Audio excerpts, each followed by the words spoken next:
and go through this in a little more detail. Okay? So there are two major ways of screening people for gestational diabetes. Okay? The oldest one is still the one most commonly used and the one that most of the providers at Prob are using. If you go down though to Overlake or Evergreen, they're using the other model. And so the older screening methodology, but the American Diabetes Association, the ADA, approves of both. The newer methodology tends to overdiagnose. And so it has not thought to be cost effective or a better method. So the newer methodology is not necessarily better. And that's why the ADA approves of both of them. Yeah, and both Evergreen and Providence have MFM specialists. So it's like, there's like some differences of opinion. As you know, there's differences of opinion on this. But the data and randomization between the people with the older methodology versus the newer methodology, it seems that the newer methodology overdiagnoses. So that's the issue there. All right, so this between 26 to 28 weeks, a 1 hour 50-gram glucola screen is done. This is a non-fasting test. If I'm the nurse telling my patient, let's say I see my patient at 24 weeks, and I say, okay, next time you'll be 28 weeks. We like to do your glucose screening then, your test for diabetes then. Please eat normally, but don't eat candy on the way to the office, please. Fair enough. I want to test them on 50 grams, not 150 grams, you know? Anyway, they need to eat normally. We will give them a sweet 50-gram drink. Depending on the clinic, it could be something like it tastes like a syrupy flat Sprite, or a orange, like a syrupy flat Sunkist, or Minute Maid orange. By the way, I once looked at a can of like Sunkist. It's 47 grams of sugar. You might wonder why it tastes so different for those of you who've had these things. Why it tastes so different from the one they give you at the clinic. The one that they have at the clinic is much more carbonated. Carbonation makes a real difference into how our perception of taste. It's not really that much different in terms of sugar. Which makes you think, she should improve that stuff, I guess, right? It should carbonate it better. Anyway, so if the patient's glucola screen is over either 130 or 140, this should be an R, or. Different clinics will use slightly different cutoffs. If we use the cutoff of 130, we will pick up 90% of all gestational diabetics. If we use the cutoff of 140, we'll pick up about 80%. No test is perfect. But if the patient is greater than this level, whichever level the clinic uses as their protocol, then we do a 3-hour fasting GTT. And one of the nursing jobs in the clinic sometimes is to call up the people who had an elevated 1-hour glucola and to tell them that we need them to do the 3-hour test. Okay. This one is a fasting test. So nothing to eat or drink after midnight. They come in first thing to the lab in the morning. We draw a fasting level, and then one at 1 hour, 2 hours, 3 hours. So there 4 levels are done. I usually recommend my patients bring a sandwich or something so they can eat after the testing is over, because that's a long time for a pregnant person to fast, and people don't feel good.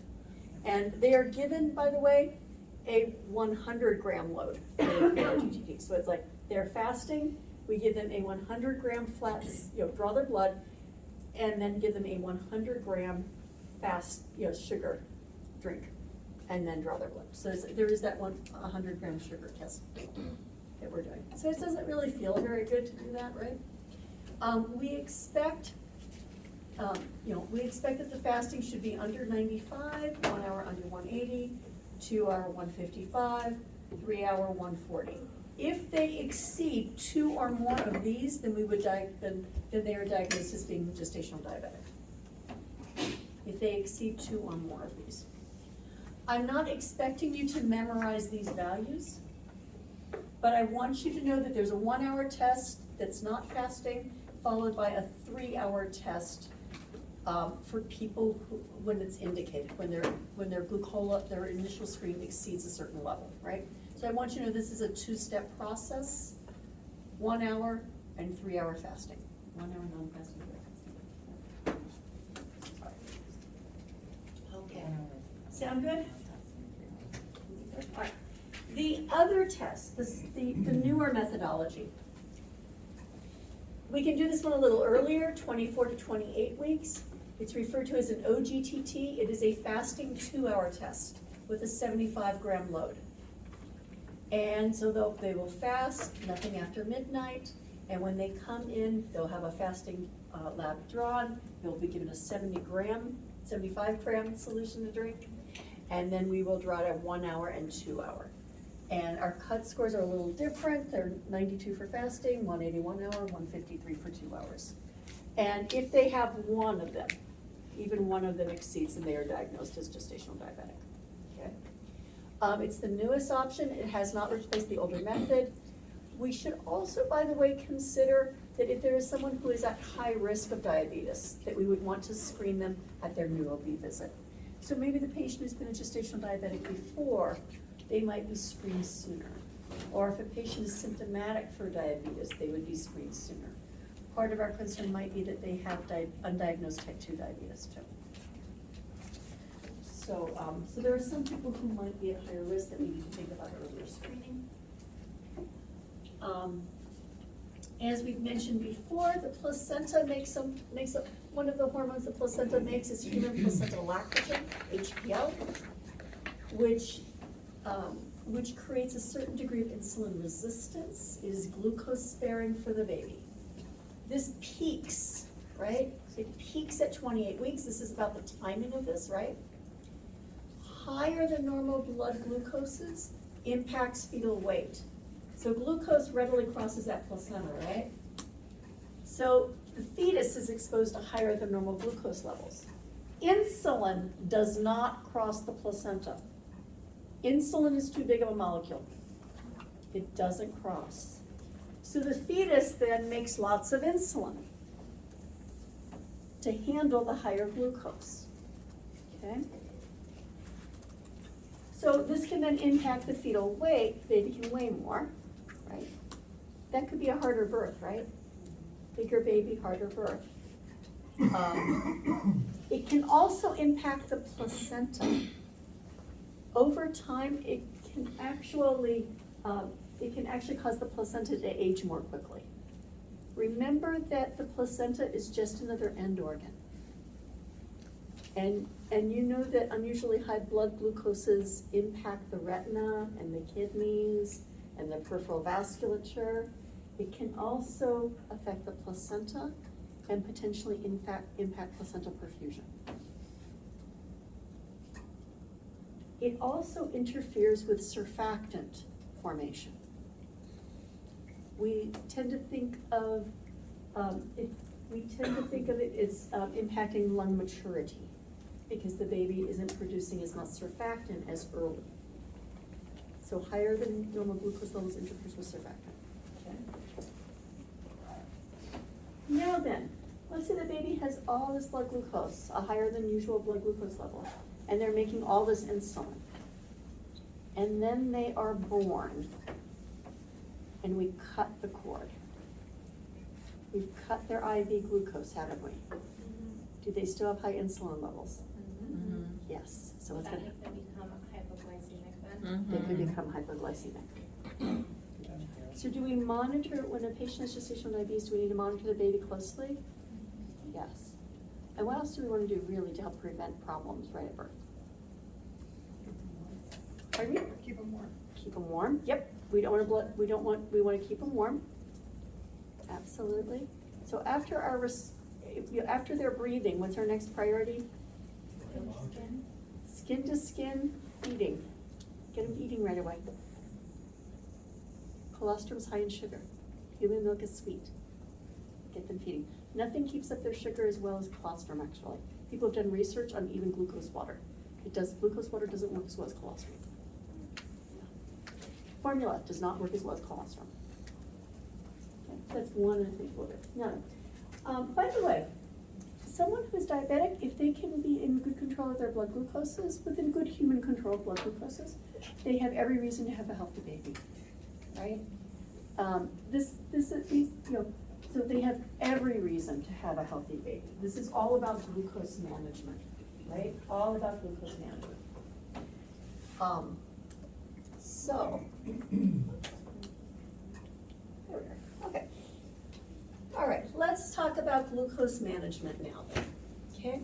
If a patient is already diabetic, they are a type 1 diabetic or a type 2 diabetic who has become pregnant, it is helpful to know that they are going to need to continue to maintain tight control of their glucose. Insulin needs may initially decrease in the first trimester due to nausea, vomiting, and pregnancy. If people aren't able to eat as much, right, then that's going to decrease their insulin needs. Insulin needs then in the second trimester are then going to increase as that placenta grows. More HPL, and they may double or triple by the end of pregnancy. So we're talking about somebody who needs some fairly close management.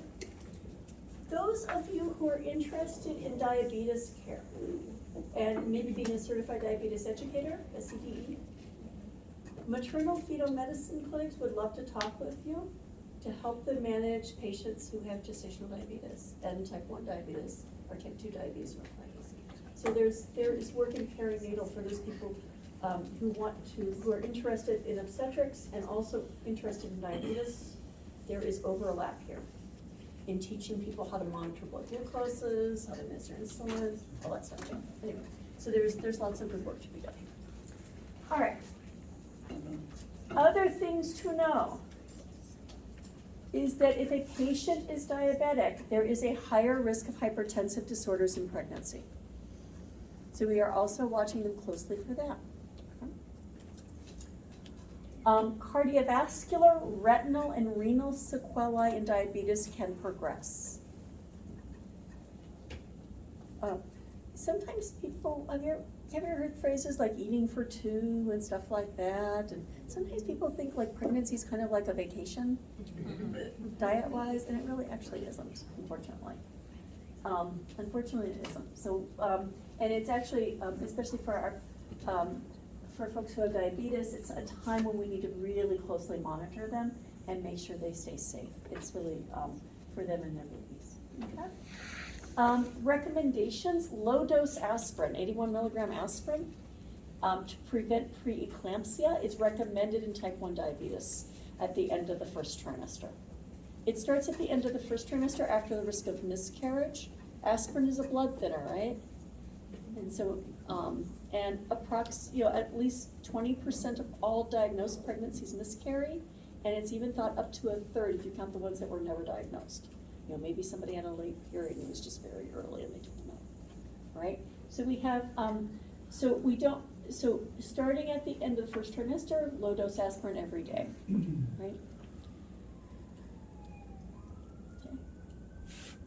And then for all diabetic pregnant patients, our goal is tight control. We want fastings under 95, 1 hour postprandials under 140, 2 hour postprandials under 120.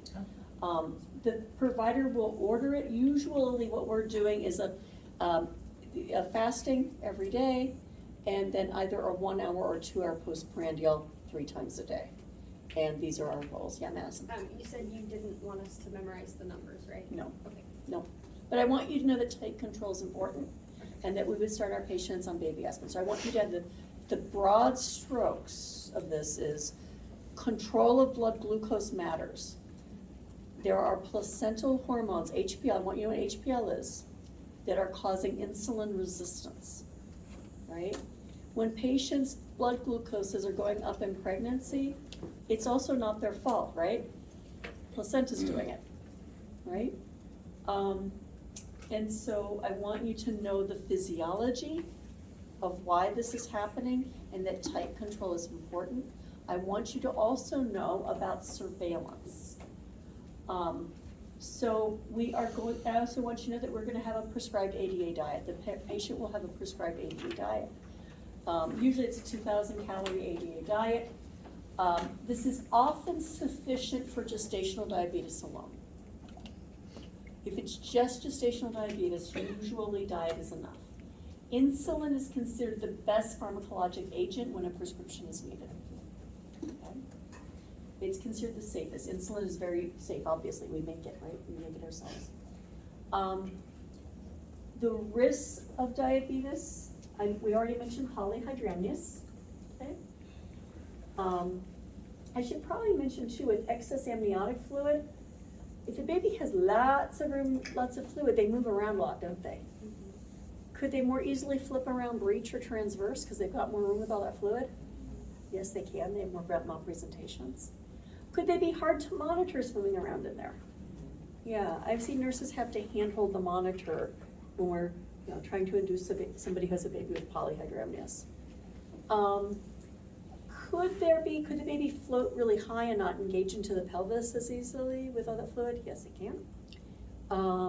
If their water breaks, could the cord slip down past the head because their head's not engaged as much? Yes. So they can have more labor and delivery complications for that reason too, right? Now, and by the way, it doesn't mean that we don't, we just have to be cautious. Like, if somebody has polyhydramnios and their water breaks, am I just gonna be a little quicker to check their baby's heartbeat? Yeah. Do I always check the heartbeat after their water breaks? Yeah, I just might be a little faster because I'm cognizant that that's a risk factor, right? It doesn't mean they don't labor. It doesn't mean they can't have a healthy baby. It means we gotta watch them, right? We gotta watch. We wanna prevent problems, right? We also don't wanna create problems by being too scared. This is, All right, hypertensive disorders we've mentioned. Ketoacidosis obviously can occur. Yeast infection, yeast love sugar, don't they? They love diabetics. Okay, they love diabetics. Urinary tract infections are more common with diabetes, right? And that can cause pregnancy complications. Fetal anomalies with diabetes, this is for those, as I mentioned, if people are really have blood glucoses like in the 550 range, right? If somebody's a few points over on a 2-hour postprandial, that's not gonna give their baby a heart defect, right?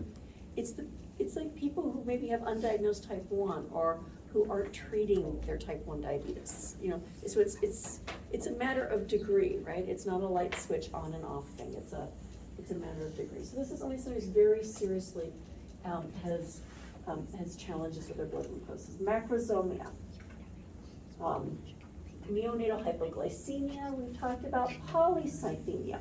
The reason for polycythemia is if your placenta is compromised on a very low level on a chronic basis, the baby tries to accommodate and they'll make more red blood cells to get more oxygen nutrients. So a little low, there's different levels of stress on the fetus too, right? And so you can get polycythemia in the baby. Now be aware it's that a hematocrit of 55 is not too unusual in a newborn. Babies have higher hematocrits. They have to have enough blood and fetal hemoglobin to steal oxygen from their mother across the placenta. But this is extra. So anyway, more polycythemia. If you have extra red blood cells that need to be broken down, you can have more jaundice. And then RDS is a risk with lower if there's less surfactant. Okay.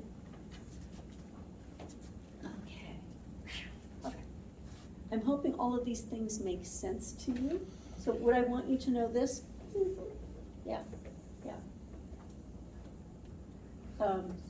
And by the way, my purpose is not for anyone to ever scare a patient, but for them to know that their baby's health is in their hands and that their health is in their hands. And that by taking good care of their diabetes and good care of themselves, they can have a healthy baby. And we can prevent problems that could otherwise be a risk, okay? My message is always positive, because it should be, right? So obviously this is a pregnancy that needs some special attention and some special care, right? And some special nursing care. So fetal movement counts, like everybody, right? Everybody has fetal movement counts. Non-stress test. This is a monitor-based testing where we assess the baby's heart tones to make sure they are reassuring. We will usually start those at about 32 weeks gestation, okay? Around 32 weeks. Ultrasound, we'll check things like amniotic fluid volume, estimated fetal weight. We will also look for other markers of well-being, and we'll go through those. Biophysical profile. Amniotic fluid index is a measure of the amount of amniotic fluid. The ultrasound technician measures 4 quadrants of the amniotic fluid, and they add them, and they measure the biggest pocket of fluid and add it up. Yeah, that is. Is it just the non-stress test that we're looking at 32 weeks, or all of these fetal surveillances? Good question. Certainly fetal movement counts starting at 28 weeks. Non-stress tests will be at 32 weeks. And usually it's twice a week for non-stress tests. And then ultrasound is often, it might initially be infrequent. It might be more like every week or two, and then it'll become every week. Oh. And then it'll become weekly. Biophysical profile is a type of ultrasound test. We can do a biophysical profile with the ultrasound. AFI is a part of the biophysical profile. And it depends on what the provider orders. As nurses, we're often case managers, so we'll be doing the non-stress test in the office. We'll be doing that ourselves under standing orders. We'll develop relationships with patients, because if you're seeing them twice a week for 2 months, maybe, you get to know people, right? And then you get to say, okay, do you have your ultrasound appointment? Oh, I see your ultrasound appointment's at 2. Okay, baby, get busy in there for me. And you talk to people and say, okay, good, time to go for your ultrasound, or you have time for lunch before your ultrasound, or and you do your care management, you follow up on them. And then, like I said, the BPP and AFI would be part of the ultrasound. It depends on how the provider orders the ultrasounds. AFI is a pretty sensitive indicator, the amount of fluid volume. The biophysical profile assesses other things, like the degree of flexion of the baby. In order to have muscle tone, you have to have oxygen. It burns calories to contract a muscle. Okay. Breathing movements, we're looking at breathing movements. We're looking at the baby to move during the biophysical profile. And so the biophysical profile has other parameters, including the amniotic fluid index. The ultrasound may look at the estimated fetal weight as well. All right, now here's where physicians show us their clinical judgment too, right? So physicians and midwives need clinical judgment too. And this is the concept of a timely delivery. What we want is to optimize the health of the baby, right? If your lungs aren't maturing as rapidly, if you don't have as much surfactant, or if you're at risk of having lower surfactant levels, we don't want to deliver you too early, right? But if you might get extra big, we don't want to wait too late either. If your placenta stops working as well, though, we might have to go earlier, right? So there's all these things that we're thinking about for the patient who's diabetic to optimize when they have their baby. Ideally, we don't do elective deliveries before 39 weeks. But if the baby's non-stress test shows us that the baby's getting into trouble, then we need to deliver now, right? We do need to be responsive to our testing. If we're starting to get oligohydramnios, because the baby's not well perfused, then we may need to induce labor, right? So there's some things that that people are thinking about here too. The provider may also consider doing an amniocentesis and looking at components of the amniotic fluid to check for fetal lung maturity. We can look at, they'll usually discuss it in your textbook as L to S ratios.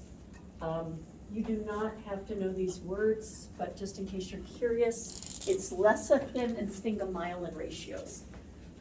There are other parameters too, but S ratio.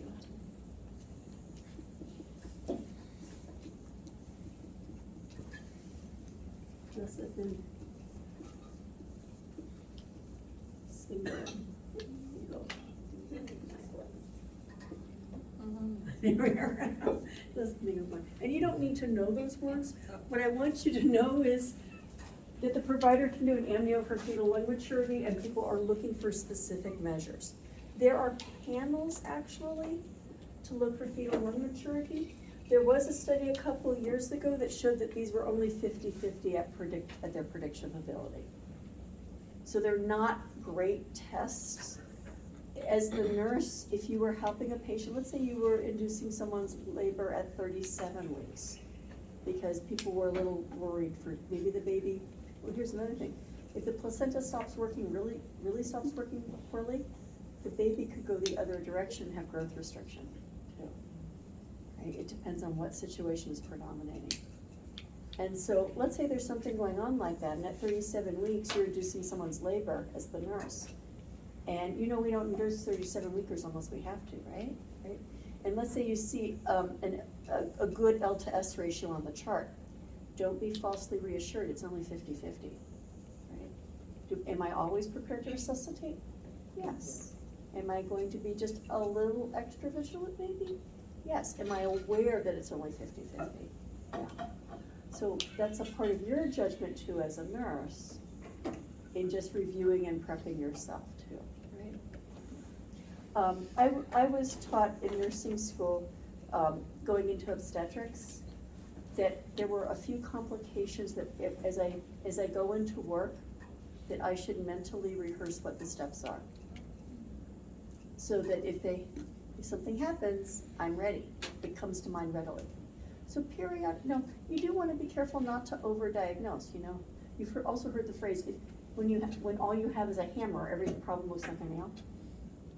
Right? You don't want to overdo things. You don't want to cause harm by trying to resuscitate a baby who's wailing at you, right? That's not fair. That's not right either. But periodically mentally rehearse your emergency drills. Hospitals will enforce this in every field by doing sims usually once a year. There are selected simulations that are done annually to make sure that we drill the things that we most need to know and be on top of.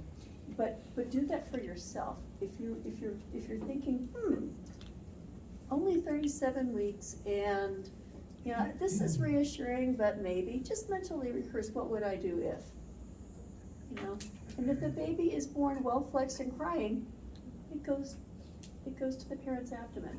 If not, you're ready, right? You're always going to warm the bed for the baby. You're always going to check the resuscitation equipment anyway. But just mentally rehearse to yourself, what would I do, right? This is part of your preparation. And this is why looking at this sort of thing matters. It helps you be prepared in the event that something could happen, okay? All right. Insulin drips. We don't use these very commonly at Prague, but it's possible that an insulin drip may be required in early labor. The goal would be a blood sugar between 70 and 110. Insulin drips are a pretty high-risk strategy, but the idea is that if tight control in labor of the blood glucose might reduce neonatal hypoglycemia. And I mentioned early labor because early labor is when contractions are less frequent and they don't demand as much energy. Later labor takes a lot of energy. And so it's more like running a marathon. So people tend not to need insulin in active labor, transition, second stage, because they're burning calories doing all the work of labor. Yes? So if they're on an insulin drip, can they stay in FMC, or do they have to be taken to like ICU or anything? They're on FMC. They're on FMC, they can run the drips? Yeah. And it's not commonly done on FMC. We don't commonly need it. I've seen it more like at Evergreen and Overlake, and I don't know if it has a role with maybe them overdiagnosing because they use the other type of type. I don't know that. They are a good solid unit, don't get me wrong, they're following recommendations, but you kind of wonder, right? Yeah. I've also taught clinically over their students, and you know, so you do kind of wonder. But I want you to know that that is an ADA recommendation, if needed. And we will check glucoses hourly on a patient, especially as a type 1 diabetic. Gestational diabetic, that may not be needed. But a type 1 diabetic, we're going to check. And we are certainly going to respond to the glucoses that we have, right? you always respond to the glucoses that you have. This is theory, sometimes reality is a little different. Yeah? But certainly, we are going to monitor their glucoses carefully through labor and maintain, and maintain their blood glucoses, and our goal is 70 to 110, okay? And, all right, so that's what I would want you to know, is that we monitor, is surveillance, that we have timely deliveries, low-dose aspirin, the general types of screening tests. I'm not gonna ask you for the exact blood glucose levels, but I do want you to know the general principles of testing and surveillance, and that people can have healthy babies, and that's what our goal is, right? And we're gonna support them in that. All right, let's talk about preterm labor next. And I'm thinking that might take us to lunchtime. Does that sound good? Okay. All right, risk factors. Preterm birth, okay? Delivery be somewhere between 20 to 37 weeks. Multiple gestation, twins and triplets. Uteruses only want to grow so far, right? Even uteruses have limits. Okay? The average twin gestation goes to 35 weeks, by the way. Average triplets, 32 weeks. So multiple gestation is really a serious risk factor for preterm birth. If you're seeing twins at full term, awesome job, And very uncomfortable, by the way. Give that, respect physical boundaries, but they deserve a hug. So, Did you say 35 weeks for twins? for twins, yeah. Average is it's like 35 in a few days, like 35 and 3, something like that. And so, an average for triplets is 32 weeks. So if you are working in a clinic and you see a patient who has twins, are you going to be asking them about warning signs of preterm labor? And are you going to just remind them and just check in with them periodically, just as a matter of course? Yeah. How's it going? How are the babies treating you? Are you having any problems or challenges like contractions, more than 4 to 6 an hour, leaking fluid? You know you need to call us if you get any of these, right? Yeah. Would you educate them on, like, possibility of the babies going to the NICU as well? I would initially talk to them about preterm labor first. Okay. And I would, and if they start to have symptoms or concerns, if they come to labor and delivery with signs of preterm labor, we would check their cervix first. We want to go a little further before we get to NICU. Okay. We want to kind of cross that bridge almost when we get to it. Yeah. What are the chances of a mom delivering her twins or triplets vaginally versus C-section? It depends. That depends a lot. And frankly, I will tell you something your textbook won't say. It depends almost as much on your provider as anything. Dr. Camper, who is a OB hospitalist, if you have a chance to see Dr. Camper up at the hospital, amazing skills. Amazing skills. I would send my daughter to Dr. Camper. And Dr. Camper will deliver twins vaginally. And she is prepared to handle risks when they occur, to handle them smoothly, compassionately, and well, with excellent outcomes, with babies doing well, mothers doing well. So I would say it depends on your provider. If technically speaking, these are the rules. The rules are if the first twin is head first, it's okay to have a vaginal delivery. One of the issues is the second twin is always the greatest risk. Partly from malpresentation, you can have things like cord prolapse. Maybe the first baby's head first and the second one's transverse. Once the first one's delivered, could the cord come down? That can also happen even if they're both head first though, because there's room there. There are specific things we need to do between twin A and twin B. Twin A is the first one and twin B is the second one. One is the labor has to resume within a half an hour after the birth of twin A. And abdominally, the provider can guide the head of twin B down. So there are some things that some providers may not be comfortable doing because they don't have the experience. And so if they're experienced with C-section, they might prefer that as safer based on their skills. You see what I mean? Does that make sense to everybody? Yeah. So And liability. skills and liability, right? Yeah, liability is a concern, right? And so that's a situation to be aware of, right? We deliver twins at Providence usually in the OR, just in case we run into trouble with twin B. And anesthesia is present. So there are safer ways of doing this. You know, I would not consider a twin delivery, for example, safe at home, right? Okay. There are safer places and safer situations, and so and there are techniques. There are techniques that can be managed. There are also rapid ways of getting twin B out if we need to in a hurry, even without C-section. You can actually, if the patient has good anesthesia, a good epidural, the provider can actually turn the baby breech and take the baby out by their feet and hold their head in a way to keep their head flexed and bring them through the pelvis. Twin A's already been through there. Cervix is completely dilated, muscles are relaxed. There are emergency procedures that can be done for twin B. Twin B is always the highest risk twin. But do you have a provider that's experienced and safe and has nerves of steel to do those types of things, right? Yeah. A midwifery clinic, would they refer a patient for birth at a hospital other than at their facility then?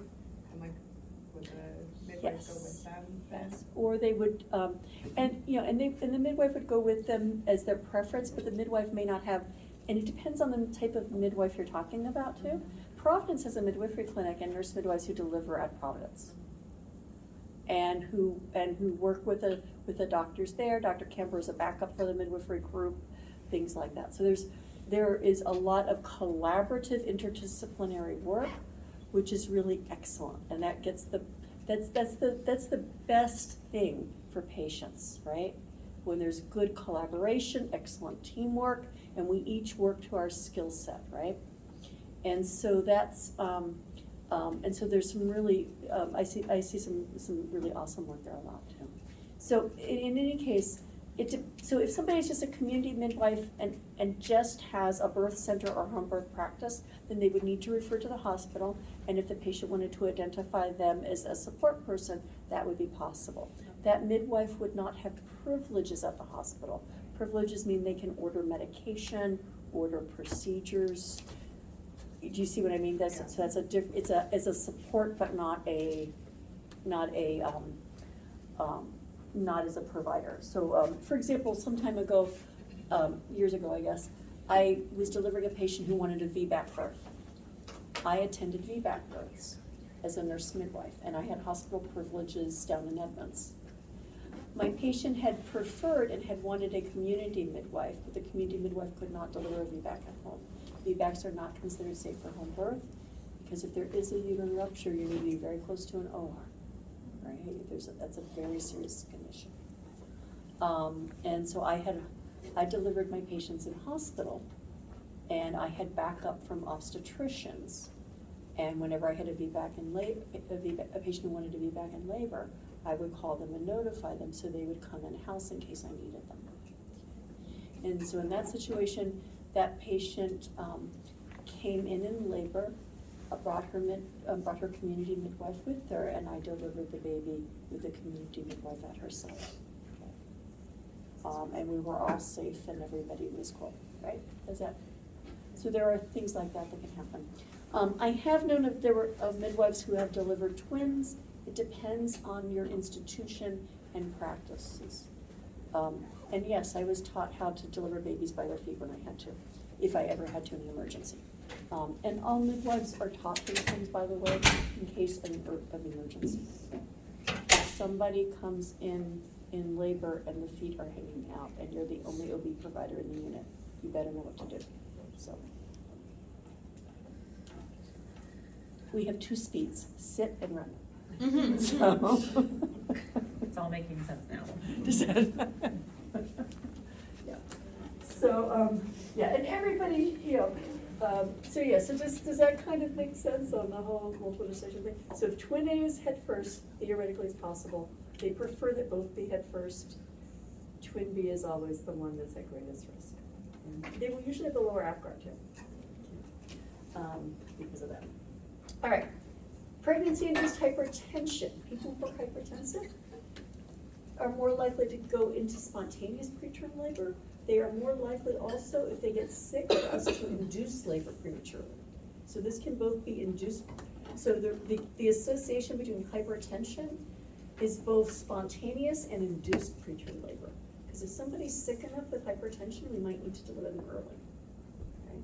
That is possible. Diabetes has an association with preterm birth as well. A prior preterm delivery.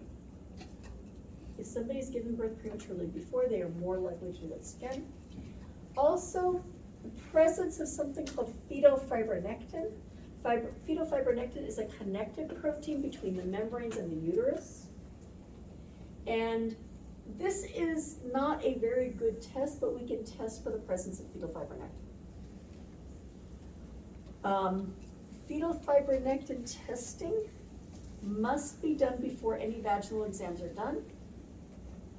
Because if we do a vaginal exam, we literally put our gloved fingers into the cervix. So when we put our gloved fingers into the cervix, we could stimulate the release of FFN without there really being anything wrong. So it's not a reliable test for people who have had a vaginal exam. And usually we'll defer and not do that test if they've had a vaginal exam. Yeah. So you said it was the protein that connects the. It's like a connective protein between the membrane and the uterus, so yeah. And there are things like vaginal exam that will stir it up, so you can have a false positive on this. Another good thing to know, people start to naturally have fetal fibronectin positive tests 3 weeks prior to delivery. So in terms of predictive value for birth, sometime in the next 3 weeks, if you have a positive FFN, sometime in the next 3 weeks. Now, if my patient is 35 weeks, that's not very useful data, is it? Not too useful. Now here's what they like to say. It has a good negative predictive value. If the test is negative, I'm about 98% sure the patient won't deliver that week. If it's positive, it's not so definitive, but if it's negative, it's pretty good. And it's more like 95% for the next 2 weeks.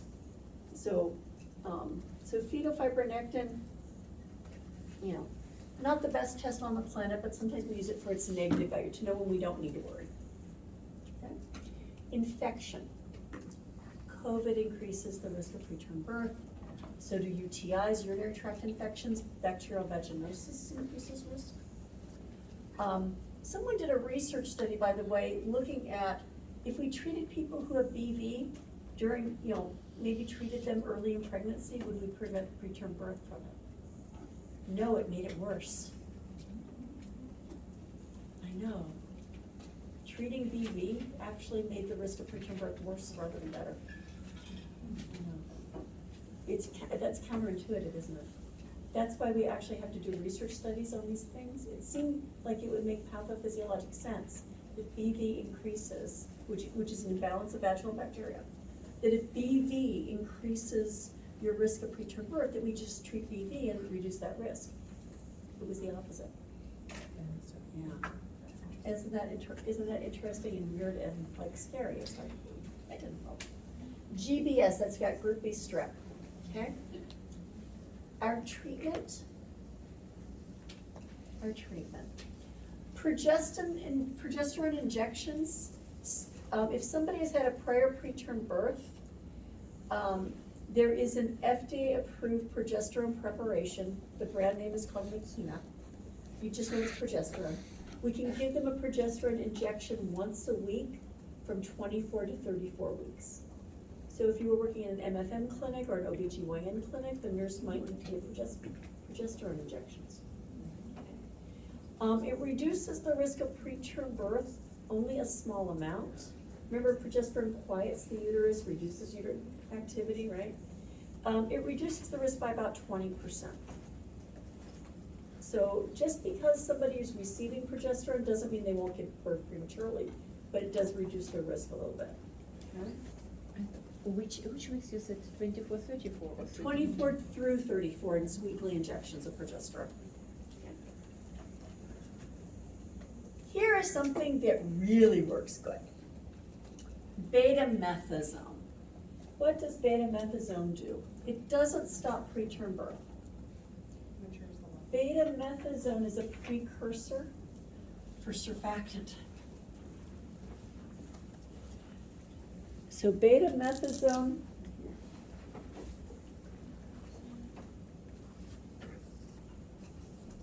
so remember that this is a glucocorticosteroid, right? Betamethasone. We can turn this into PG, phosphatidylglycerol. We don't need to, just do PG. This is one of the major components of surfactant.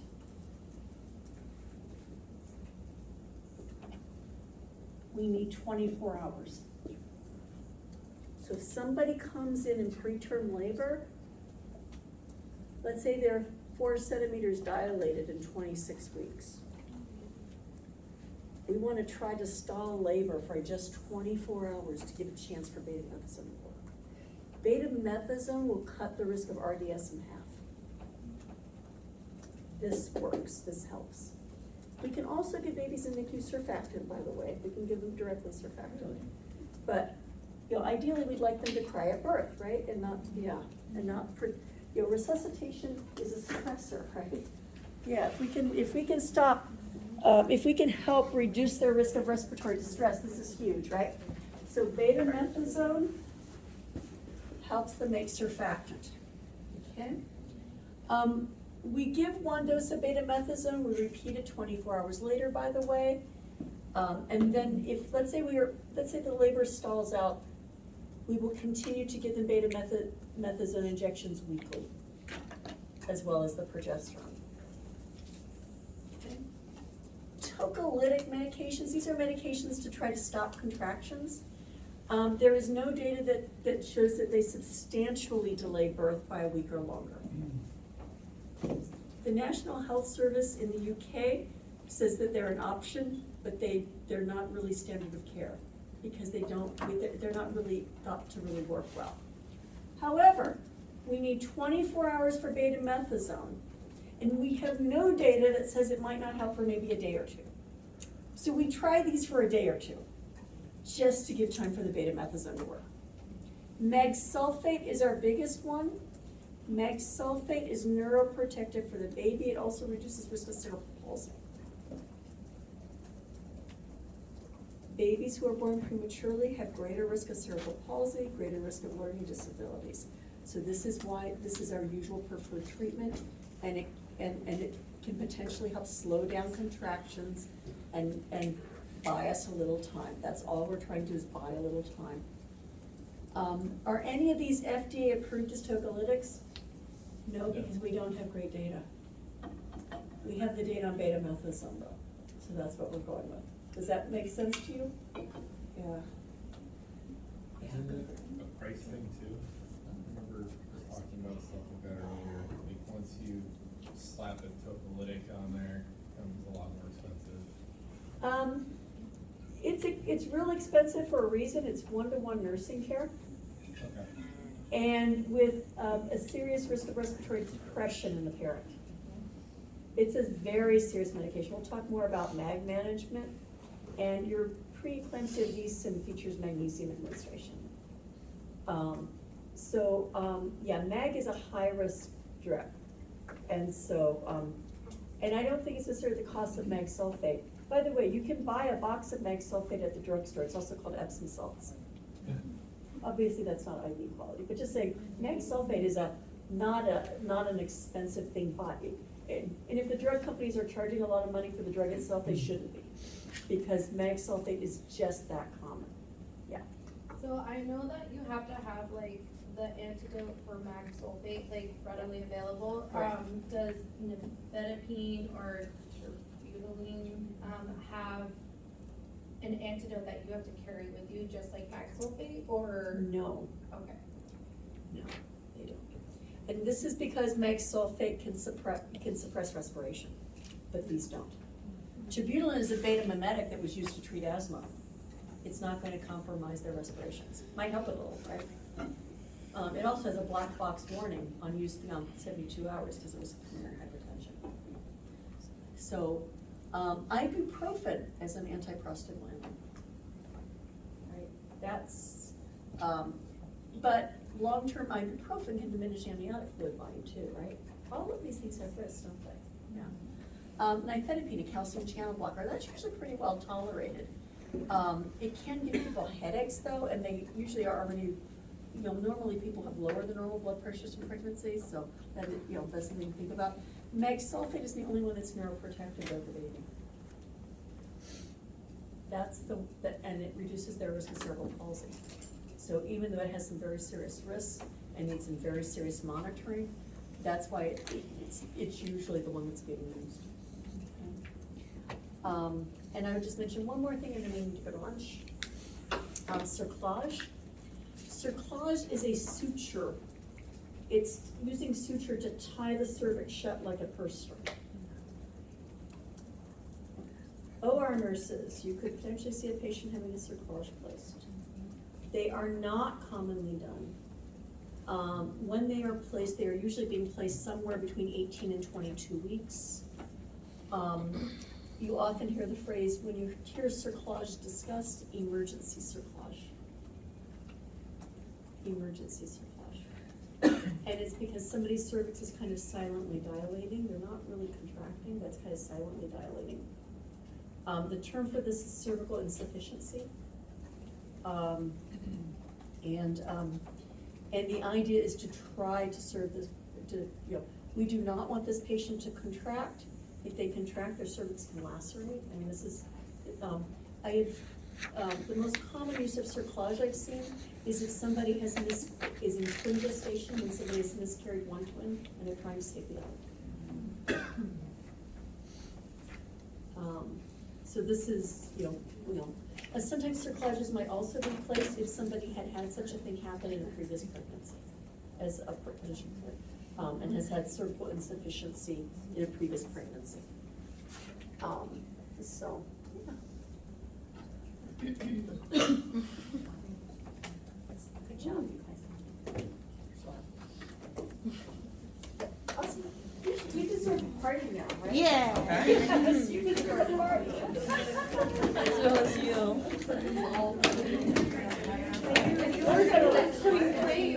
Let's get something to do for everybody else.